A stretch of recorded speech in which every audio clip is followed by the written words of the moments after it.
Hello everyone. Now today we are going to discuss about magnetic effect of electric current. In the previous few lectures we have discussed about electricity. आज हमें discuss करना है magnetic effect of electric current. जब भी किसी circuit के अंदर, जब भी किसी कंडक्टर के अंदर चार्जेस फ्लो करते हैं तो वो करंट का फॉर्मेशन करते हैं. चार्जेस मतलब इलेक्ट्रॉन. इलेक्ट्रॉन जब भी किसी कंडक्टर के अंदर फ्लो करते हैं किसी भी यूनिट टाइम के अंदर करंट का फॉर्मेशन होता है. तो करंट अपने साथ कई सारे डिफरेंट तरीके के इफेक्ट लेके चलता है. उनमें से एक इफेक्ट होता है मैग्नेटिक इफेक्ट. करंट और कौन से इफेक्ट शो करता है? करंट बेसिकली तीन तरीके के इफेक्ट शो करता है. पहला इफेक्ट होता है chemical effect of electric current, दूसरा इफेक्ट होता है heating effect of electric current और तीसरा इफेक्ट होता है magnetic effect of electric current. सबके अपने अपने एप्लीकेशन है, सबके अपने अपने यूज हैं और सबको हम ऑब्जर्व कर सकते हैं. अगर बात करें heating effect of electric current, chapter number 12 electricity, उसके अंदर हमने डिस्कस करके रखा था heating effect of electric current, जिसको हम जूल्स लॉ ऑफ हीटिंग भी बोलते हैं. इसका एप्लीकेशन मैं आपको साइंस से रिलेटेड ही दे देता हूं. आप जब बोहर का एटॉमिक मॉडल पढ़ेंगे तो बोहर के एटॉमिक मॉडल में उन्होंने एटॉमिक स्पेक्ट्रम की बात की है. तो वो गैस को हीट करते हैं, जिसको हीट करने के लिए वो यूज करते हैं इलेक्ट्रिक करंट का. इलेक्ट्रिक करंट के प्रॉपर्टी का यूज करके वो एक कंटेनर को हीट करते हैं और वहां से एटॉमिक स्पेक्ट्रम का स्टडी करते हैं. तो हीटिंग इफेक्ट का एक एग्जांपल हो गया. बात करूं अगर और chemical effect of electric current, वो आपको डिटेल में नहीं पढ़ना है. बात करना है magnetic effect of electric current की. तो करंट जब भी ट्रेवल करता है किसी कंडक्टर के अंदर तो वो मैग्नेटिक इफेक्ट शो करता है.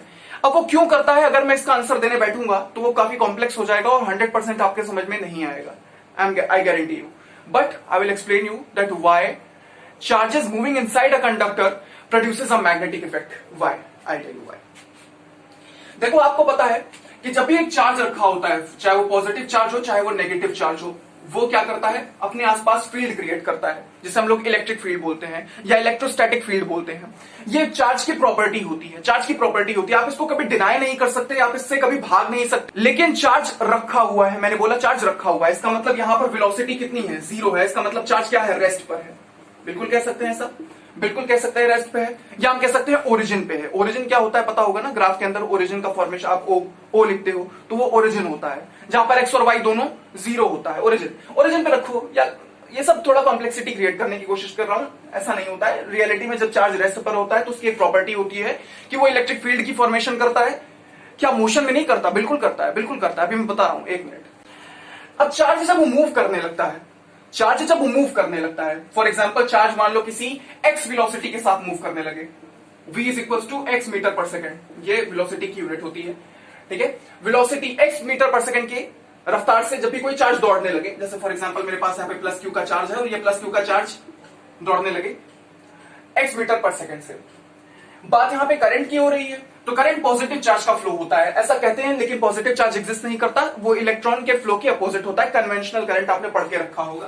कन्वेंशनल करंट किसी भी प्राइमरी कॉइल के अंदर वही फ्लो करता है. खैर, इससे इतना डिटेल नहीं पढ़ते, इतना डिटेल में नहीं आना है. कुल मिला के ये चार्ज है, ये चार्ज v वेलोसिटी से चल रहा है, ये x वेलोसिटी से चल रहा है, क्योंकि मैंने x मान लिया है तो अब यहाँ पे v बोलने की कोई जरूरत नहीं है. तो जब ये चार्ज चलेगा तो ये इलेक्ट्रिक फील्ड तभी बनाएगा. इलेक्ट्रिक फील्ड किसी भी चार्ज की प्रॉपर्टी होती है. Charge is even at rest, it doesn't matter it is at rest और इट इज इन मोशन, कोई फर्क नहीं पड़ता, तभी इलेक्ट्रिक फील्ड का फॉर्मेशन होगा. बट यहां पर एक एक्स्ट्रा फील्ड बनती है, एक नई फील्ड बनती है, एक्स्ट्रा नहीं बोलेंगे, एक नई फील्ड बनती है जो कि इलेक्ट्रिक फील्ड के ऊपर कोई इफेक्ट नहीं डालती और ना इलेक्ट्रिक फील्ड इसके ऊपर कोई इफेक्ट डालती है. अभी के लिए मैं बोला था इसका अगर मैं आंसर देने बैठूंगा तो 100% आपको समझना है, इसकी कोई गारंटी नहीं, क्योंकि आप लोग क्लास 10th के अंदर है, लेकिन रियलिटी में इसका यही रीजन है. ध्यान से सुनो. जब चार्ज रेस्ट पर होता है तो इलेक्ट्रिक फील्ड की फॉर्मेशन करता है, इसमें कोई डाउट नहीं है. लेकिन जब चार्ज मोशन में आता है, इलेक्ट्रिक फील्ड तो होती है, इलेक्ट्रिक फील्ड खत्म नहीं हो सकती, बट एक नई फील्ड का फॉर्मेशन होता है, हम लोग बोलते हैं मैग्नेटिक फील्ड. तो magnetic field is a property of a charge when charge is in motion. Charge जब भी मोशन में आएगा तो एक नई फील्ड की फॉर्मेशन करेगा, एक नई फील्ड की स्टडी देगा, वो होगा हमारी magnetic effects. Magnetic effect is seen whenever a charge is in motion. Charge is in motion, it is producing current, and if it is producing current, the current will show magnetic effect. तो हर बार आप जब भी किसी से सवाल पूछोगे कोई भी टीचर, तो आपको आपके क्वेश्चन में आपको घुमाने की कोशिश करेगा. कुल मिला के आप यही क्वेश्चन करोगे कि electric current magnetic effect show करता है तो क्यों करता है. सवाल बहुत साफ है, बहुत सीधा है. क्यों करता है? अगर करता है तो इसीलिए करता है क्योंकि चार्ज जब भी मोशन में आता है तो उसकी एक प्रॉपर्टी होती है कि वो इलेक्ट्रिक फील्ड के अलावा एक फील्ड बनाने की कोशिश करता है और वो फील्ड होती है मैग्नेटिक फील्ड. ठीक है, तो पॉजिटिव चार्ज बोलो या नेगेटिव चार्ज, अब नेगेटिव चार्ज अगर पॉजिटिव चार्ज इस साइड फ्लो करेगा तो डेफिनेटली नेगेटिव चार्ज इस साइड फ्लो करेगा, तभी आपको कन्वेंशनल करंट देखने को मिलेगा। वो भी एक्स वेलोसिटी के साथ मूव करेगा, वो भी एक्स वेलोसिटी के साथ मूव करेगा। आप पढ़ोगे आगे जाकर कि आपने या पढ़ लिया होगा आपने एक करंट इलेक्ट्रिसिटी के अंदर एक छोटे से बॉक्स, एक छोटा बॉक्स नहीं बड़े बॉक्स में ड्रिफ्ट वेलोसिटी के बारे में पढ़ा होगा। तो ड्रिफ्ट वेलोसिटी के साथ इलेक्ट्रॉन मूव करता है किसी भी पर्टिकुलर कंडक्टर के अंदर, दो वेलोसिटी से मिलकर बनता है। खैर उसके बारे में हम डिस्कस नहीं करेंगे, ज्यादा कॉम्प्लेक्स हो जाएगा। इतना पढ़ना काफी है, इतना पढ़ना काफी है। अब हम बात करते हैं सिलेबस के अकॉर्डिंग। समझ में आया कि क्यों एक चार्ज पार्टिकल या क्यों एक करंट के पास मैग्नेटिक इफेक्ट होता है। करंट के पास मैग्नेटिक इफेक्ट इसलिए होता है क्योंकि जब भी चार्ज रेस्ट पर होता है तो इलेक्ट्रिक फील्ड बनाता है, लेकिन जब भी चार्ज मोशन में आता है तो इलेक्ट्रिक फील्ड के साथ मैग्नेटिक फील्ड का फॉर्मेशन करता है, जिसकी वजह से हमें एक एक्स्ट्रा फील्ड देखने को मिलती है, एक नई फील्ड देखने को मिलती है अदर देन इलेक्ट्रिक फील्ड। बात खत्म। अब अगर ये खत्म हो गया है तो हम डिस्कस कर सकते हैं क्या, ऑरस्टेड के बारे में। अब ऑरस्टेड कौन है? ऑरस्टेड वो साइंटिस्ट है जिन्होंने एक्सपेरिमेंटली इस बात को ऑब्जर्व किया था। क्या किया था? एक्सपेरिमेंटली इस बात को ऑब्जर्व किया था कि कोई भी moving charge magnetic effect show करता है। सिंपल शब्दों में कहूं तो करंट एक मैं मूविंग चार्जेस इसलिए बार बार बोल रहा हूं क्योंकि मैंने चार्ज के ऊपर आपको समझाया, बट करंट की बात करें तो करंट मैग्नेटिक इफेक्ट शो करता है। इसको पहली बार ऑब्जर्व 1820 के अंदर किसने किया था? ऑरस्टेड ने किया था। ऑरस्टेड एक बहुत ही पॉपुलर साइंटिस्ट है, 19th सेंचुरी के बहुत ही पॉपुलर साइंटिस्ट। आइए बात करते हैं इनके बारे में। OERSTED, ऑरस्टेड 1820 के अंदर बार मैग्नेट के ऊपर समझा देता हूं, फिर आपको ज्यादा अच्छे से समझ में आएगा।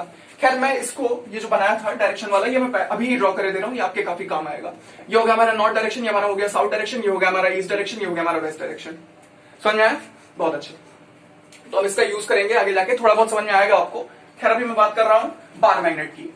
एक बार मैग्नेट, ये पॉपुलर मैग्नेट्स होते हैं, बहुत ही पॉपुलर होते हैं। और भी डिफरेंट तरीके के मैग्नेट एग्जिस्ट करते हैं। हॉर्सशू मैग्नेट होता है, ठीक है। मैग्नेट बहुत तरीके के होते हैं। आप देखोगे स्पीकर्स के अंदर तो आपको राउंड टाइप के मैग्नेट्स मिलेंगे, बट वो मैग्नेट की एक ही सिंगल प्रॉपर्टी होती है, वो अट्रैक्शन होता है। किसका अट्रैक्शन होता है? एक ऐसे सब्सटेंस का अट्रैक्शन होता है जिसके पास इलेक्ट्रॉन क्या हो, जो मैग्नेटाइज डीमैग्नेटाइज होना है, वो रहने दो, उसमें इतना डिटेल में नहीं जाना है।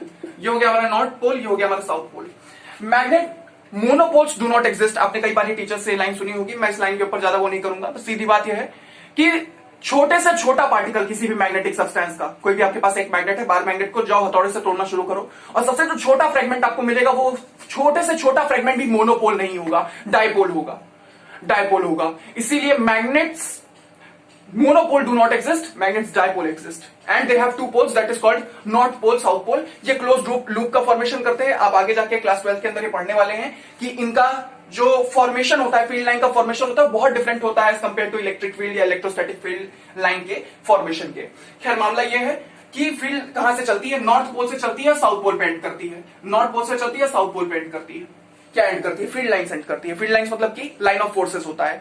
इस फील्ड को हम लोग मैग्नेटिक फील्ड बोलते हैं। कौन सी फील्ड बोलते हैं? मैग्नेटिक फील्ड बोलते हैं। मैग्नेट की वजह से बनने वाली फील्ड मैग्नेटिक फील्ड, चार्ज की वजह से बनने वाली फील्ड इलेक्ट्रिक फील्ड, ठीक है। तो ध्यान से देखो, एक क्लोज लूप का फॉर्मेशन करेगा। भैया क्लोज लूप कैसे? ये तो यहां से चल के यहां पर एंड कर दिया, ये तो अभी क्लोज लूप बनाया नहीं। अंदर मैग्नेट के नॉर्थ से साउथ पोल की ओर भागा करती हैं कौन? मैग्नेटिक फील्ड लाइंस, ठीक है। अब कुछ बातें जो आप यहां से ऑब्जर्व कर सकते हो, मैं ज्यादा उस पर टाइम नहीं वेस्ट करूंगा, ठीक है। सही से तो बनाया ना? हाँ, नॉर्थ से चल के साउथ पे, नॉर्थ से चल के साउथ पे। खैर कुछ बातें जो आप यहां से ऑब्जर्व कर सकते हो वो ये है कि क्लोज लूप का फॉर्मेशन करती हैं। हाँ भैया बिल्कुल कर रही हैं क्लोज लूप का फॉर्मेशन। इस पर क्वेश्चन बन सकता है आपके यहाँ बोर्ड के अंदर कि क्लोज लूप का फॉर्मेशन कर रही है? कर रही है, बिल्कुल कर रही है क्लोज लूप का फॉर्मेशन। अगर ये क्लोज लूप का फॉर्मेशन कर रही है तो कुछ और भी बातें ऑब्जर्वेबल होंगी यहां पे, ध्यान से देखना। जो मैग्नेट है, पहली बात तो आप ये लिख दोगे कि नॉर्थ से साउथ की ओर चल रहा है, फिर आप साउथ से नॉर्थ की ओर बोल दोगे। ये सब चीजें आपको समझ में आ गई हैं, इस पर ज्यादा टाइम वेस्ट करता हूं। मेन स्ट्रीम की बातें यहां पर क्या क्या है वो ये है कि आप पोल्स पे देखोगे तो फील्ड लाइन की डेंसिटी ज्यादा है। जहां पे फील्ड लाइन की डेंसिटी, देखो फील्ड लाइन की जो डेंसिटी होती है वह डायरेक्टली प्रोपोर्शनल होती है उसके इन्फ्लुएंस के या फील्ड के इन्फ्लुएंस के। यहां पे फील्ड ज्यादा होगी, यहां पे फील्ड ज्यादा होगी, ठीक है। जैसे फॉर एग्जांपल मैं आपके लिए एक बहुत ही आसान सा इक्वेशन क्रिएट करता हूं। यहां पर मान लो कोई एक पॉइंट ए है, यहां पर कोई पॉइंट बी है और यहां पे कोई पॉइंट सी है। ये बताओ यहां पे कौन कौन सी, यहां पे मैग्नेटिक फील्ड कहां कितनी होगी? जैसे ये पॉइंट सी हो गया, ये पॉइंट बी हो गया और ये पॉइंट ए हो गया। इनमें से फील्ड सबसे ज्यादा, फील्ड का इंफ्लुएंस या सिंपल शब्दों में कहूं तो मैग्नेटिक फील्ड कौन सा पॉइंट एक्सपीरियंस करेगा? ये शायद ए एक्सपीरियंस करेगा क्योंकि यहां पे डेंसिटी ऑफ फील्ड लाइन ज्यादा है और density of field line is directly proportional to magnetic influence, simple शब्द में कहो तो अब देखो अगर इंटेंसिटी की बात करो, बहुत लोग मैग्नेटिक फील्ड बोलते हैं, मैग्नेटिक फील्ड इंटेंसिटी आप पढ़ोगे मॉडर्न फिजिक्स के अंदर कि इंटेंसिटी जो होता है वो होता है power upon area. Intensity is power upon area. तो आप ध्यान से समझो, किसी पावर कोई एरिया के अंदर, अब किसी एरिया में अगर कोई पावर होगी तो इन्फ्लुएंस ही तो है एक तरीके से। नॉर्मल शब्दों में इन्फ्लुएंस जैसा कोई फिजिक्स में हम लोग वर्ड यूज नहीं करते जब भी हम एक्सप्लेन करते हैं ऐसे किसी भी टॉपिक को, वो तो इन्फ्लुएंस का समझाने के लिए यूज कर रहा हूं। इन्फ्लुएंस जैसा कोई वर्ड नहीं है, इन्फ्लुएंस कुछ नहीं होता, इंटेंसिटी होती है मेन चीज। खैर इसका यहां से कोई रिलेशन नहीं है, वो बस मैं बता रहा था कि इंटेंसिटी का क्या मतलब है। Intensity is power upon area. So इनमें से कौन सबसे ज्यादा मैग्नेटिक फोर्स या सबसे ज्यादा मैग्नेटिक फील्ड लाइंस को एक्सपीरियंस करेगा? ए सबसे ज्यादा एक्सपीरियंस करेगा। फिर आप ध्यान से देखो, सी सबसे नियरेस्ट है, किसके? पोल्स के नियरेस्ट है। जो चीज पोल्स के नियरेस्ट होगी वो क्या होगी? उसके पास डेंसिटी ऑफ फील्ड लाइंस ज्यादा होगी, तो पोल्स के नियरेस्ट है तो सी हो जाएगा, और फिर हमारे पास बी हो जाएगा। बहुत अच्छे। तो यहां से हम ये बता सकते हैं, ऐसे आपको बहुत सारे डिफरेंट क्वेश्चंस मिलेंगे। आपको फील्ड लाइंस के क्वेश्चन मिलेंगे, जैसे इलेक्ट्रिक फील्ड के क्वेश्चंस ऐसे कुछ मिलने वाले हैं। यहाँ पर एक पॉइंट ए हो जाएगा, यहाँ पॉइंट बी हो जाएगा, यहाँ पॉइंट सी हो जाएगा, कहां पे इन्फ्लुएंस ज्यादा होगा, कहां पे इन्फ्लुएंस कम होगा, ऐसे डिफरेंट क्वेश्चन इससे बनने वाले हैं। इसमें हमें टाइम ज्यादा वेस्ट नहीं करना है, इतना ही समझना था इसके अंदर। तो जो ऑरेस्टेड नाम के साइंटिस्ट थे, इन्होंने 1820 के अंदर, ये बहुत ही पॉपुलर साइंटिस्ट हैं, बहुत ही पॉपुलर साइंटिस्ट हैं। इन्होंने पहली बार किसी भी इलेक्ट्रिक करंट या किसी भी एक वायर के अंदर इलेक्ट्रॉन्स के फ्लो के थ्रू मैग्नेटिक इफेक्ट देखा था। आइए चलिए इसको डिस्कस कर लेते हैं। छोटी सी चीज है और आज हम केवल इंट्रोडक्शन लेंगे, ज्यादा डिटेल नहीं जाएंगे डिटेल में, और इसके न्यूमेरिकल नहीं लगा पाएंगे। अब आपको पता है मैग्नेटिक फील्ड या बात करूं अगर मैग्नेटिक फोर्स की, तो फोर्स हो या फील्ड हो, दोनों की दोनों वेक्टर क्वांटिटी होती है। और वेक्टर क्वांटिटी क्या होती है? ऐसी कोई भी क्वांटिटी जिसके पास क्या हो, मैग्नीट्यूड और डायरेक्शन दोनों हो। मैग्नीट्यूड भी होगा, डायरेक्शन भी होगा, तो वो क्या हो जाएंगी? मैग्नेटिक फोर्स हो जाएगी या मैग्नेटिक फील्ड हो जाएगी। यहां पर की बात कर रहा हूं, वेक्टर क्वांटिटी होती है वैसे। तो वेक्टर क्वांटिटी के पास डायरेक्शन भी होता है। फील्ड अगर मैं आपको अगर मैग्नीट्यूड निकालना बता दूं, जैसे फॉर एग्जांपल अगर आप आगे जाके पढ़ने वाले हो, दो फॉर्मूला पढ़ोगे फोर्स का एक फॉर्मूला पढ़ोगे I B L sine theta, I B L sine theta, और एक फोर्स का फॉर्मूला पढ़ने वाले हो Q V B sine theta. ये दो फॉर्मूले आप पढ़ने वाले हो, I B L sine theta, Q V B sine theta. आप ये पढ़ोगे क्लास 10th वाले, ये नहीं पढ़ पाओगे क्योंकि आपको चार्ज के साथ डील नहीं करना है, आपको डील करना है किसके? करंट के साथ डील करना है। तो यहाँ पे करंट आप ध्यान से देखोगे तो यहाँ पे आई करंट है, बी यहाँ पे मैग्नेटिक फील्ड है, जिसको हम लोग जिसकी यूनिट होती है टेस्ला। मैं आपको चीजों से मतलब इंट्रोड्यूस कर देता हूं ये चार्ज पार्टिकल के लिए, इसलिए आप इसकी स्टडी नहीं करोगे क्योंकि आपको चार्ज के साथ नहीं स्टडी करनी है, आपको करंट के साथ स्टडी करनी है। यहां पर आगे जाके आपको इसका यूज होगा। खैर आई करंट का आप जानते हो यूनिट क्या होता है? एम्पियर होता है। बी होता है टेस्ला मतलब कि मैग्नेटिक फील्ड क्या होता है? इसको निकालने का तरीका आपको आगे जाके पता चलेगा कि किसी भी वायर के वजह से कितनी फील्ड होती है किसी भी एक पर्टिकुलर पॉइंट पर। और एल यहां पर क्या है? लेंथ है, मैं मीटर लिख दे रहा हूं, लेंथ है। और साइन थीटा क्या होगा? जो भी एंगल होगा। एंगल क्या होगा? इसका यूज करने के लिए हम डिफरेंट डायरेक्शन निकालने के लिए यूज करते हैं इसका। जनरली आपके केसेस के अंदर ये या तो थीटा की वैल्यू 0 होगी, अगर थीटा की वैल्यू 0 होगी तो साइन जीरो की वैल्यू कितनी होती है? मैथ्स आपको पता है, क्लास 10th के अंदर आपने पढ़ा होगा ट्रिग्नोमेट्री, साइन 0 की वैल्यू 0 होती है, साइन 90 की वैल्यू 1 होती है। तो ये सब याद रखना। कॉस की तरह इसको ना करना, कॉस की तरह ट्रीट। कॉस 90 की वैल्यू 0 होती है, कॉस 1 और क्या? कॉस 1 कब आता है? कॉस 0 पर, कॉस 0 डिग्री। कॉस 1 में क्या कह रहा हूं, 1 कब आता है? 0 डिग्री पर। याद रखना ट्रिग्नोमेट्री के सारे एंगल्स याद होने चाहिए। 45 डिग्री पे कितना होता है? मैं तो बस बता रहा हूं, जनरल केसेस के अंदर 90 या 0 आपको देखने को मिलेगा। बट आपके लिए क्या है? आपके लिए मैक्सिमम कब देखने को मिलेगा? जब थीटा 90 होगा। फोर्स मैक्सिमम कब देखने को मिलेगी? जब थीटा 90 होगा। मिनिमम कब देखने को मिलेगी? जब थीटा 0 होगा, क्योंकि यहाँ पे साइन थीटा है। कॉस थीटा होता तो इसका जस्ट अपोजिट होता। खैर इसमें कंफ्यूज मत हो, साइन थीटा की बात कर रहा था। सीधी बात यह है कि 90 पर आपको मैक्सिमम देखने को मिलेगा। थीटा जब 0 होगा या 180 होगा, 180 आपको पढ़ना ही नहीं है, 0 पे है तो मिनिमम होगा। तो मिनिमम फोर्स कब ऑब्जर्व होगी, मैक्सिमम फोर्स कब ऑब्जर्व होगी, वो हम इस फॉर्मूले के थ्रू देख लेंगे। और कोई बात इसके अंदर जो बेटर वो ये है, फोर्स आप यहां से निकाल लोगे, कोई भी वायर के अंदर आई करंट फ्लो कर रहा है, उसकी मैग्नेटिक फील्ड आपको पता चल जाए, उस वायर का लेंथ आपको पता चल जाए, और अब वो कितने एंगल मैग्नेटिक फील्ड से बना रही है, ये आइडियल इसीलिए होता है। यहां पर आपको तुरंत क्या मिल जाएगा? फोर्स मिल जाएगी। लेंथ किससे बनाई जा रही है? ध्यान से अगर मैं आपको इसका वेक्टर रिप्रेजेंटेशन करने की कोशिश करूं तो ये हो जाएगा आई, वेक्टर आपने भी पढ़ा नहीं होगा, क्लास 10th वालों को वेक्टर नहीं पढ़ना है। आई क्रॉस बी, रियली सॉरी, आई बाहर आ जाएगा, ये हो जाएगा बी क्रॉस एल, आई बाहर आ जाएगा। इसीलिए एल के साथ मतलब लेंथ के साथ क्या एंगल बना हुआ है बी का, उसे हम लोग साइन थीटा पे पुट करते हैं। कौन सा एंगल? किसका? मैग्नेटिक फील्ड का लेंथ के साथ कौन सा एंगल बना हुआ है, उसी को हम लोग थीटा पे पुट करते हैं। 90 होगा तो 90 पुट कर दोगे, 0 होगा तो 0 पुट कर दोगे। खैर इसके बारे में डिस्कस नहीं करना है, तो बस मैं आपको छोटा सा बेसिक इंट्रोडक्शन दे रहा था। क्यूवीबी वाला फॉर्मूला मत पढ़ना, वो आपके सिलेबस में नहीं है। ये आईबीएल वाला है, ये भी इतना ज्यादा डिटेल में नहीं है, आगे जाके 2-3 न्यूमेरिकल गलती से कहीं मिल जाएंगे तो मिल जाएंगे, नहीं तो कुछ नहीं। और उसके अंदर भी आपको थीटा 90 दिया रहेगा, मतलब सबसे इजीएस्ट केस आपको पढ़ना है इसका, और सबसे इजीएस्ट केस आपके लिए बना भी हुआ है। खैर हम बात कर लेते हैं ऑरस्टेड की। तो ऑरस्टेड नाम के जो साइंटिस्ट थे, इन्होंने क्या कहा, तो ऑरस्टेड की ऑब्जर्वेशन क्या थी? ऑरस्टेड की ऑब्जर्वेशन बहुत ही सीधी थी। ऑरस्टेड ने ये ऑब्जर्व किया था कि जब भी कोई भी एक करंट की, जब भी कभी किसी भी पर्टिकुलर कंडक्टर के अंदर करंट फ्लो करता है, वो कंडक्टर जैसे फॉर एग्जांपल यहां से साउथ से नॉर्थ की ओर ये फ्लो कर रहा है, तो जब ये फ्लो करेगा तो एक कंपास के अंदर, फॉर एग्जांपल कंपास एक डिवाइस होती है जो कि डायरेक्शन बताती है, उस डिवाइस के अंदर डिफ्लेक्शन देखने को मिलता है। अब वो डिफ्लेक्शन क्या बताता है? डिफ्लेक्शन ये बताता है कि जब भी करंट ट्रैवल करता है किसी कंडक्टर के अंदर, तो वो अपने आसपास एक फील्ड का फॉर्मेशन करता है, एक फील्ड का फॉर्मेशन करता है, वही होती है मैग्नेटिक फील्ड। इसको ऑब्जर्व करने के लिए कई सारे छोटे छोटे एक्सपेरिमेंट किए जाते हैं, उन छोटे छोटे एक्सपेरिमेंट को डिस्कस कर लीजिए। जैसे फॉर एग्जाम्पल अगर मैं इसी कंडक्टर के अंदर यही कंडक्टर है, यही एक कंडक्टर है, मैं इसमें एक कार्डबोर्ड लगा दूं, बिल्कुल लगा दीजिए भैया, एक कार्डबोर्ड लगा दीजिए, लगा दिया, एक कार्डबोर्ड लगा दीजिए भैया, मैंने लगा दिया, आपने कहा कार्डबोर्ड लगाओ, मैंने कार्डबोर्ड लगा दिया, और मैंने इस कंडक्टर के अंदर एक सेल को कनेक्ट कर दिया, लो सेल भी कनेक्ट हो गया, ये हो गया इसका, ये हो जाएगा इसका पॉजिटिव टर्मिनल, ये हो जाएगा इसका नेगेटिव टर्मिनल, करंट यहां से ट्रैवल करेगा और करंट यहां पर पहुंच जाएगा, आकर यहां पर एंड कर जाएगा। ठीक है, ये आपको पता होना चाहिए, ये आपको मैंने इलेक्ट्रिसिटी के अंदर अच्छे से पढ़ाया है, आपको एक 14 मिनट का लेक्चर मिलेगा, वहां पे मैंने आपको कन्वेंशन समझाया कैसे काम करता है, क्या होता है। ठीक है, तो जब हमने क्या हुआ, आयरन के छोटे छोटे पीसेस को छोटे छोटे टुकड़े में काट लिया, एक बड़े से पीस को छोटे छोटे टुकड़े में काटा और उन ग्रेन्यूल्स को यहां पे डाल दिया। अब एक और बात मैं आपको बोलना चाहूंगा, जब तक करंट रहेगा तभी तक मैग्नेटिक फील्ड रहेगी।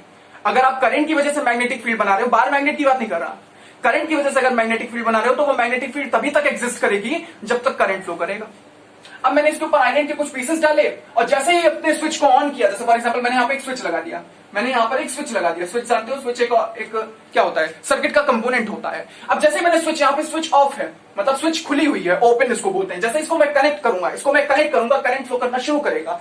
करंट जैसे ही फ्लो करेगा, करंट क्यों फ्लो करेगा? क्योंकि पोटेंशियल लगा हुआ है, मान लो V वोल्ट का पोटेंशियल यहाँ पे लगा हुआ है।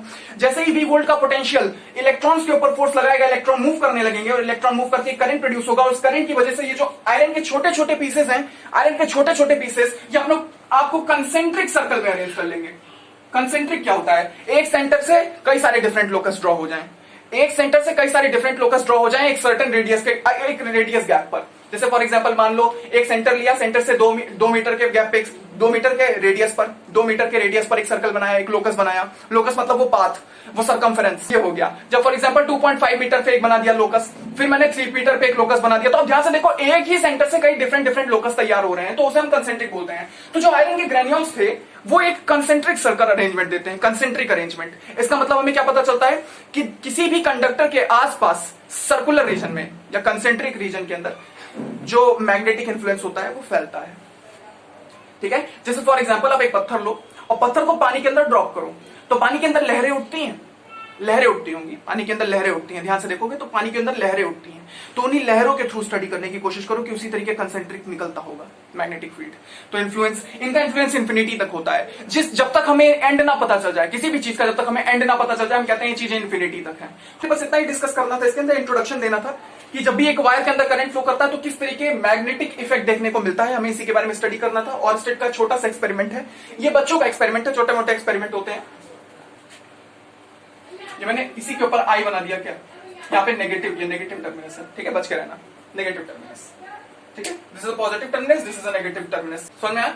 तो ये हमें इस तरीके से मैग्नेटिक इन्फ्लुएंस देखने को मिलता है, कंसेंट्रिक अरेंजमेंट देखने को मिलती है। तो बस आज के लिए इतना ही समझना था इसके अंदर, इससे ज्यादा डिटेल में आपको नहीं जाना है। आगे जाके आपको पता चलेगा कि वायर के भी पोल्स होते हैं। ठीक है, सर्कुलर लूप में आपको पता चलेगा कि क्लॉकवाइज पे क्या होता है, एंटी क्लॉकवाइज पे क्या होता है। जहां पे क्लॉकवाइज होता है वहां साउथ पोल लेते हैं, एंटी क्लॉकवाइज पे नॉर्थ पोल लेते हैं। वो सब हम देखेंगे धीरे धीरे जैसे जैसे इस चैप्टर के अंदर आगे बढ़ेंगे। आज का इंट्रोडक्शन लेक्चर यहीं पर हम एंड करते हैं। कुल मिला के इतना समझना था कि आखिरकार बस केवल इतना छोटी सी बात पर हमने, छोटी सी बात नहीं है, बात बहुत बड़ी है, लेकिन हमने एक छोटी सी चीज को एक बहुत ही कंसाइज मैनर के अंदर समझाने की कोशिश की है कि एक तार में जिसमें करंट फ्लो कर रहा है उसकी वजह से कैसे मैग्नेटिक फील्ड का फॉर्मेशन हो रहा है। तो मैग्नेटिक इफेक्ट के अंदर आज आपने डिस्कस कर लिया। So all the very best, thanks for watching.